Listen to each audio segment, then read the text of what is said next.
Hey, Joe Mastriano, CPA, and welcome to Live at 5, the Joe Mastriano Experience. Why I call it the Joe Mastriano Experience is because I have a very unique personality, have for years, grew up in East New York, in Brooklyn, New York City, came to Texas, and it was like a whole different world. Came here in 1979. Anyway, let me get right down to it. You will probably fail your IRS audit. Now, since 1980, I've done thousands of cases before the IRS, had my CPA firm started in 1980. I personally did many of them, and I managed employees who did cases as well. Now, about 10, 12 years ago, I came up with 4 items to audit proof returns. I still do not see people doing that today. Very, very odd that there's so many practitioners, even CPAs, attorneys that do returns. It's very critically important that you know what the IRS has on you before you do the return. Get a power of attorney on file, check the transcripts. There's a wage and income transcript. That's a list of all third party payer information.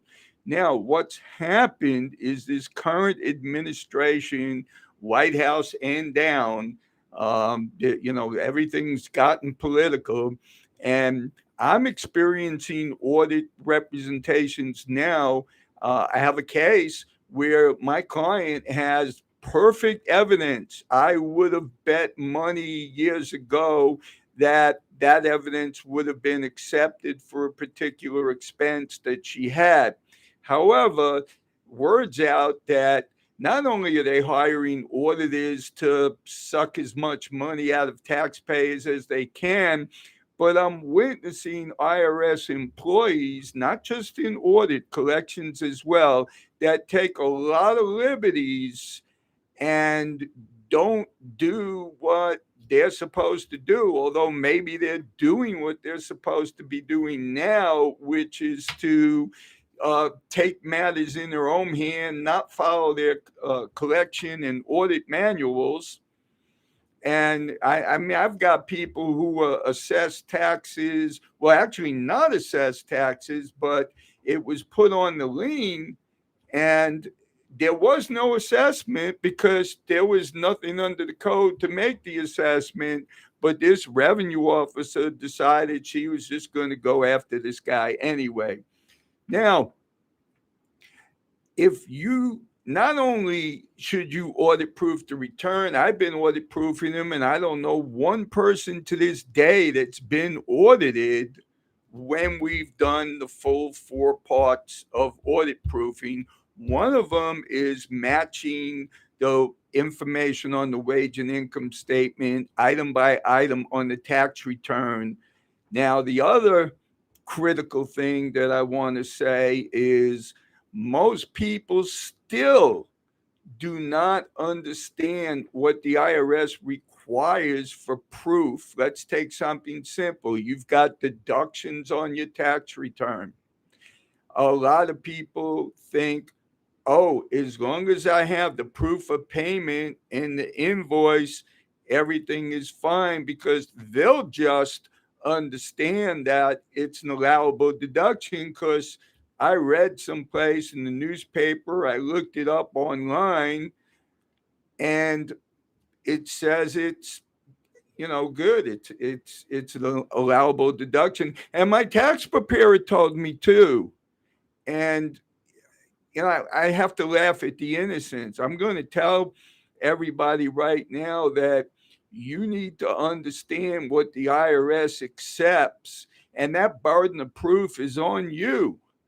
So you need to understand what they look for as evidence. I get calls and emails from people that have gone to the IRS with their accountant who's done the return, only to find out that they didn't accept their mileage log for the vehicle use of their truck or car, and they didn't accept certain legal expenses and other things, and they're scratching their head wondering why. You have to understand these things. you have to go to a firm such as mine where we understand what the IRS accepts. So that's the point of this particular video. And I welcome you. My old website is taxproblem.org, O-R-G. My new website, joemastriano.com, is where I help people make money in affiliate marketing. And I do have a link to a contact form that you can fill out, or just call Stephanie 713-774-4467. We're just a few people, and we're very personable. When you call me, Robin, and Stephanie, we'll know who you are, and we share information. And our clients love it. They feel right at home talking to us, and we're on top of our client's situation. So again, call Stephanie 713-774-4467.